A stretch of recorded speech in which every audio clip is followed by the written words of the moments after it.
Hello friends, welcome to Nandi.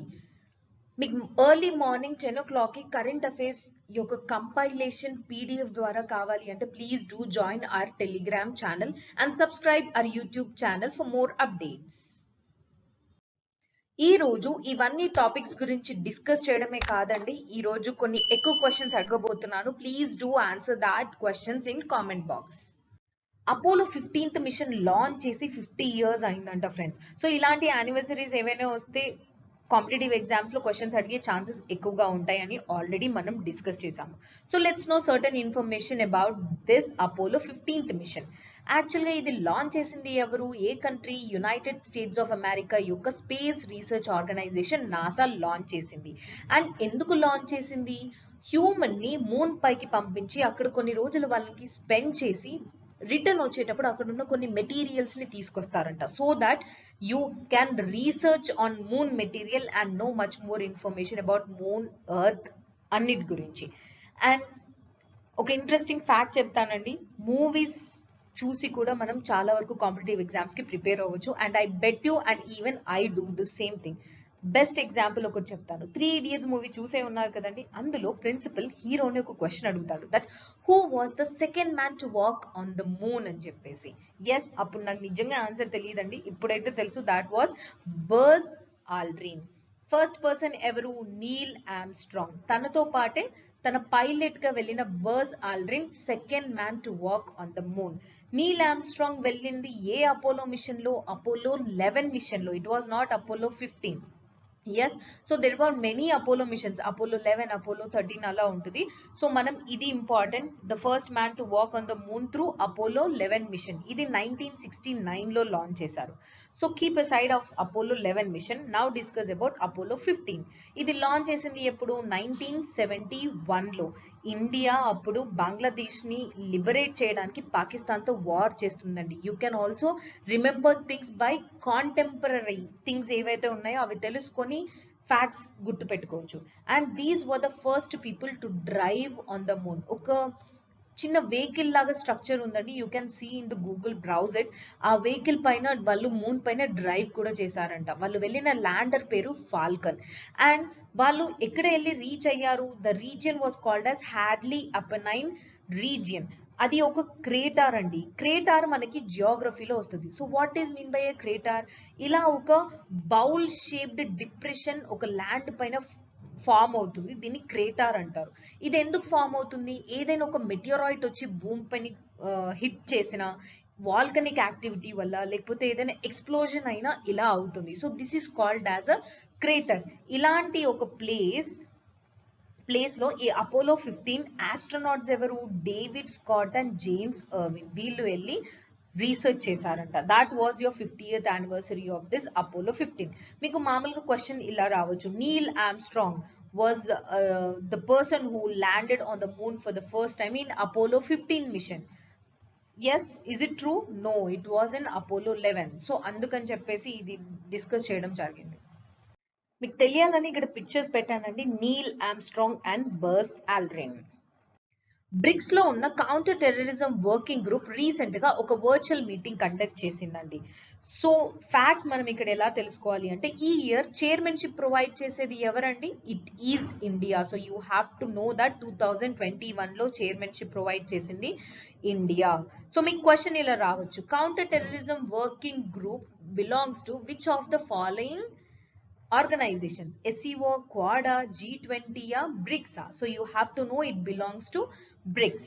So దీని main aim వచ్చేసరికి terrorism ని కౌంటర్ చేయడానికి, వాళ్ళకి ఫైనాన్షియల్ గా ఇంటర్నెట్ లెవెల్లో అండ్ డిఫరెంట్ టైప్స్ బార్డర్స్ లో ఇవన్నీ ప్లేసెస్ లో టెర్రరిజం ని ఎలా ప్రివెంట్ చేయాలి, ఎలా కంబాట్ చేయాలి అని regional level, national level and international level cooperation provide చేయడమే ఈ కౌంటర్ టెర్రరిజం వర్కింగ్ గ్రూప్ యొక్క మెయిన్ ఎయిమ్. సో యూపీఎస్సీకి ఇలాంటి చాలా ఇంపార్టెంట్. గ్రూప్ నేమ్, అది ఏ ఆర్గనైజేషన్ కింద వస్తుంది, దాని మెయిన్ ఎయిమ్ ఏంటి, ఇవి 3 వస్తే మనము ఎలిమినేషన్ ప్రాసెస్ తో ఆన్సర్స్ చేసేయొచ్చండి. So let's know about the BRICS. BRICS అనే దానికి ఒక పర్టిక్యులర్ గా ఒక ఆర్గనైజేషన్ అంటూ ఏది లేదు. అంటే ఫార్మల్ గా ఇక్కడ బ్రిక్స్ హెడ్ క్వార్టర్స్ ఉంటుంది, అని ఉంటుంది కదా, అలా ఏమీ లేదు. There is no headquarters to BRICS. It is not a formal organisation. కాకపోతే ఈ కంట్రీస్ లో ఉన్న వాళ్ళ అందరూ ప్రతి ఇయర్ కలిసి మ్యాటర్స్ ని డిస్కస్ చేయాలి అని చెప్పేసి డిసైడ్ అయ్యారు. So they meet every year. ఈ కంట్రీస్ కి చైర్మన్షిప్ ఎలా డిసైడ్ చేస్తారు? Rotatory basis. ఈసారి ఈ యాక్రోనిమ్ బ్రిక్స్ అని ఉంది కదా, ఈసారి ఇండియా కదా, ఇండియా తర్వాత నెక్స్ట్ చైనా, మళ్ళీ చైనా తర్వాత సౌత్ ఆఫ్రికా, మళ్ళీ తర్వాత సౌత్ ఆఫ్రికా తర్వాత బ్రెజిల్. ఇలా రొటేటరీ మోడ్ లో యాన్యువల్ గా చైర్మన్షిప్ అనేది చేంజ్ అవుతూ ఉంటుంది. And one more facts, world లో ఉన్న 40% పాపులేషన్ ఈ బ్రిక్స్ లోనే ఉన్నారండి. ఎందుకు ఉండరు? వరల్డ్ లో ఉన్న 2 మోస్ట్ పాపులేటెడ్ కంట్రీస్ ఇందులోనే ఉన్నాయి కదా, ఇండియా అండ్ చైనా. అండ్ జీడిపికి వస్తే 30% బ్రిక్స్ కంట్రీస్ ప్రొవైడ్ చేస్తున్నాయంట. యాక్చువల్ గా ఈ యాక్రోనిమ్ ని డెవలప్ చేసింది ఈ కంట్రీస్ కాదండి, ఒక ఫేమస్ ఎకనామిస్ట్ జిమ్ ఓనిల్ తను రాసిన ఒక ఎకనామిక్ రిపోర్ట్ లో ఈ కంట్రీస్ కి పొటెన్షియల్ ఉంది పెద్ద పెద్ద డెవలపింగ్ కంట్రీస్ అయ్యేలాగా అని చెప్పేసి బ్రిక్స్ అనే యాక్రోనమీ తన రిపోర్ట్ లో యూజ్ చేశాడంట. అండ్ 2006 లో ఫార్మల్ గా foreign ministers of these countries United Nation General Assembly దగ్గర డిస్కషన్స్ అవుతున్నప్పుడు మనం కూడా ఇలా ఒక ఆర్గనైజేషన్ పెడదాము అని చెప్పేసి ఫస్ట్ టైం థాట్ తీసుకొచ్చారంట. సో ఫస్ట్ బ్రిక్స్ సమ్మిట్ ఎప్పుడు పెట్టారండి? 2009 లో. కానీ అప్పుడు సౌత్ ఆఫ్రికా లేదు. సౌత్ ఆఫ్రికాని 2010 లో ఇన్వైట్ చేశారు. థర్డ్ బ్రిక్స్ సమ్మిట్ చైనాలో జరిగింది. అప్పుడు 2011 లో సౌత్ ఆఫ్రికా జాయిన్ అయింది. సో 2011 నుంచి దాన్ని బ్రిక్స్ అని పిలవడం స్టార్ట్ చేశాం. These are the countries and flags of BRICS organisation. What is the main objective of this BRICS organization, friends? World లో sustainable, equitable and mutually beneficial development provide చేయాలి. That too through cooperation among all these BRIC countries is the main objective of this BRICS. And 6th BRIC summit చాలా important because it led to Fortaleza Declaration. Me question ఇలా రావచ్చు, like Fortaleza Declaration belongs to which of the following organizations? So you have to know that it belongs to BRICS. So ఈ Fortaleza Declaration లో 2 important things ఏంటి అంటే, ఒకటేమో new development bank ని organize చేశారు. And second thing is contingent reserve arrangement. ఇవి రెండు ఈ డిక్లరేషన్ ద్వారా బ్రిక్స్ ఆర్గనైజేషన్ వాళ్ళు అనౌన్స్ చేశారు. So what they do? New development bank ఎందుకు? Multilateral and regional financial institutions అందరికీ ఫైనాన్షియల్ సపోర్ట్ ప్రొవైడ్ చేయడానికి ఈ న్యూ డెవలప్మెంట్ బ్యాంక్. అండ్ దీని హెడ్ క్వార్టర్ ఎక్కడ ఉందండి? షాంఘై. బ్రిక్స్ కి హెడ్ క్వార్టర్ ఎక్కడ ఉంది? I already told you that there is no headquarters for bricks.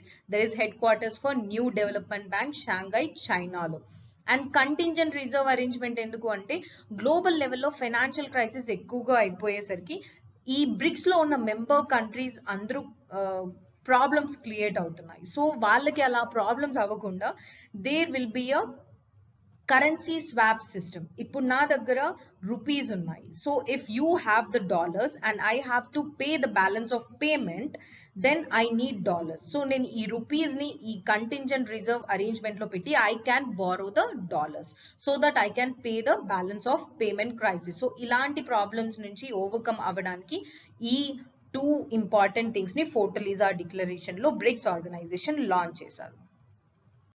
ఈ మధ్యలో న్యూస్ లో ఎక్కడ చూసినా మదర్ లాంగ్వేజ్ ని ప్రమోట్ చేయాలి, రీజనల్ లాంగ్వేజెస్ ని ఎక్కువ ప్రమోట్ చేయాలి అని మన ప్రైమ్ మినిస్టర్ గారు, వైస్ ప్రెసిడెంట్ గారు చాలా చెప్తున్నారు. సో అసలు నాకు ఒక డౌట్ వచ్చిందండి, అసలు మనకి లాంగ్వేజెస్ ని ప్రొటెక్ట్ అండ్ ప్రిజర్వ్ చేయడానికి ఏదైనా ఒక స్కీమ్ ఉందా అని చెప్పేసి. Then I found that yes, there is a scheme called SPEL, scheme for protection and preservation of endangered languages. ఇండియాలో ఏవైతే లాంగ్వేజెస్ ఎండేంజర్ అని ఫీల్ అవుతారో వాటిని కాపాడటానికి ఈ స్కీమ్ లాంచ్ చేశారు గవర్నమెంట్. ఎప్పుడు? 2013 లో లాంచ్ చేశారు. మరి ఏ మినిస్ట్రీ కింద వస్తుందండి? Obviously it is a ministry of education. మరి దీంట్లో ఏం చేస్తారు అనేది తెలియాలి కదా. ఏదైనా ఒక లాంగ్వేజ్ అది ఎండేంజర్డ్ లాంగ్వేజ్ ఆర్ ఎక్స్టింట్ అయిపోతుంది అని అర్థం అండి ఎండేంజర్డ్ అంటే, ఆర్ లేకపోతే కొద్ది కాలాల తర్వాత ఎండేంజర్డ్ అవుతుంది, అలాంటి లాంగ్వేజెస్ ని సెలెక్ట్ చేసి వాటి గురించి ఇన్ఫర్మేషన్ అంతా కలెక్ట్ చేసి డాక్యుమెంట్ చేస్తారు. ఆ డాక్యుమెంట్స్ అన్ని డిజిటలైజ్ చేసి మరీ స్టోర్ చేస్తారంట. So that language is not extinct in future. మరి ఈ స్కీమ్ ని మానిటర్ చేసేది ఎవరండి? Central Institute of Indian languages.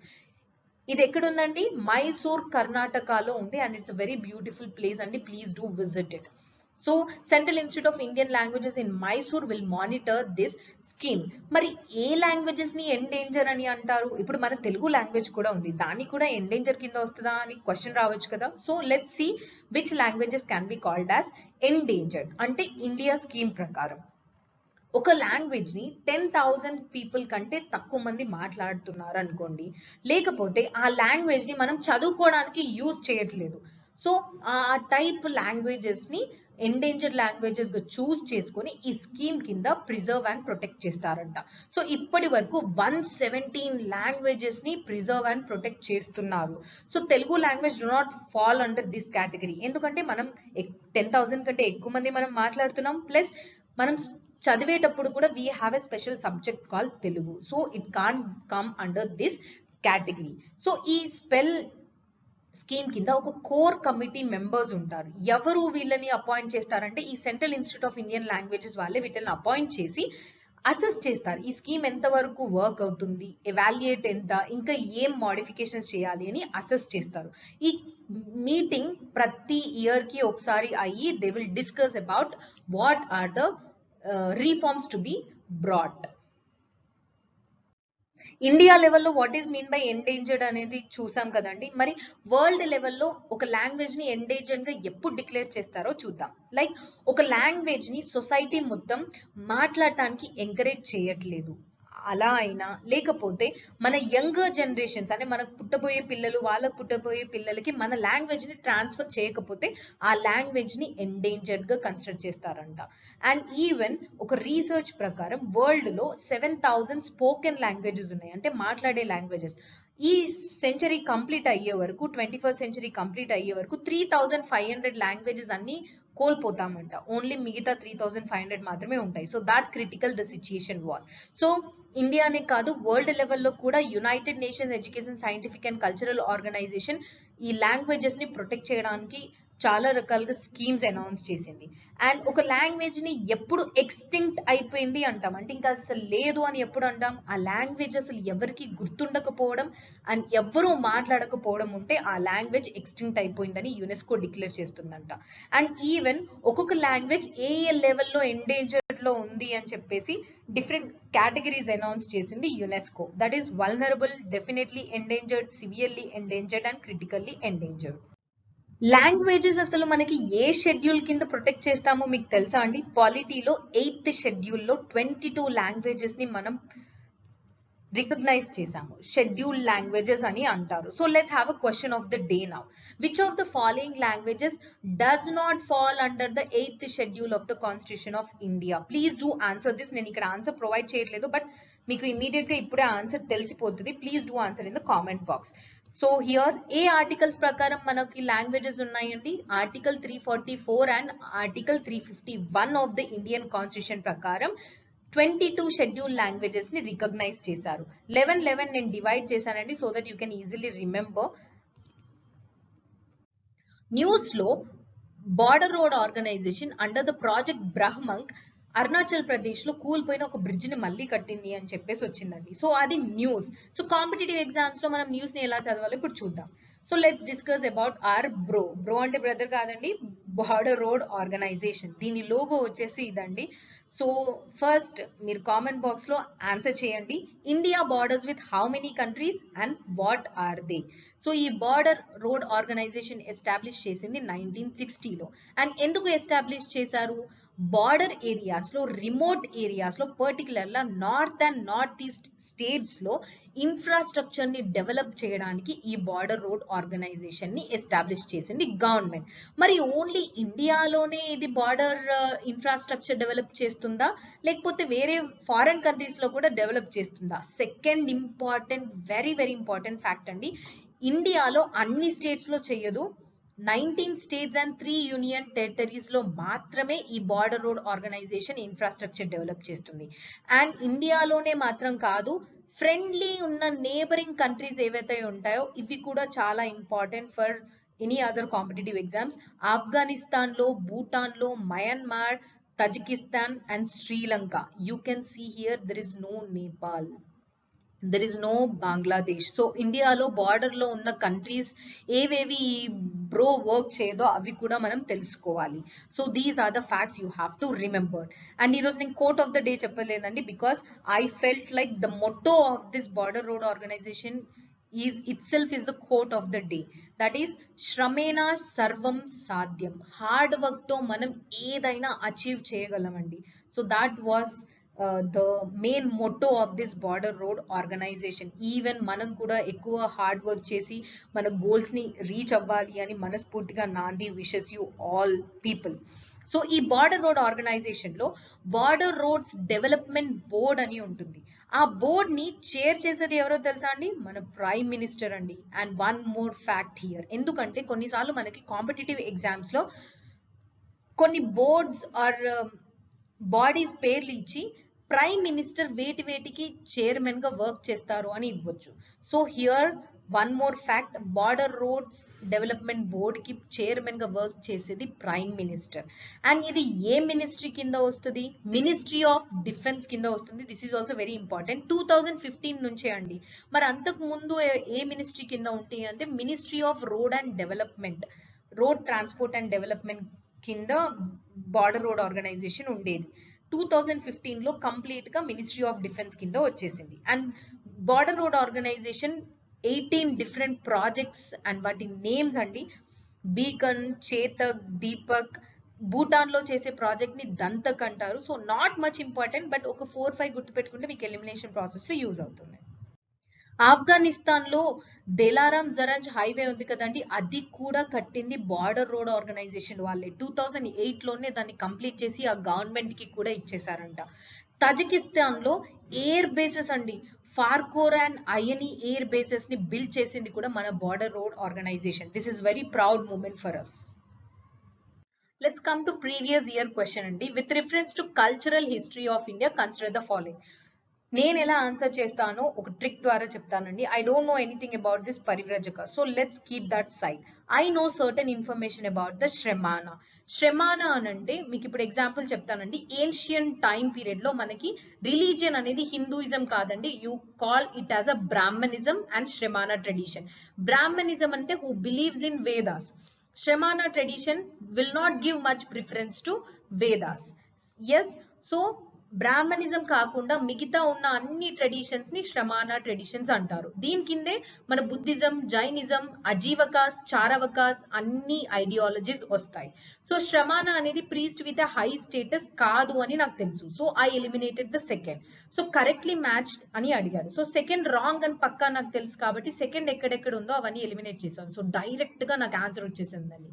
So it's not that continuous గా మనం మొత్తం చదువుకొని అన్ని ఆప్షన్స్ తెలిస్తేనే ఆన్సర్ చేయాలని ఏం లేదు. It is a skill to qualify the exam.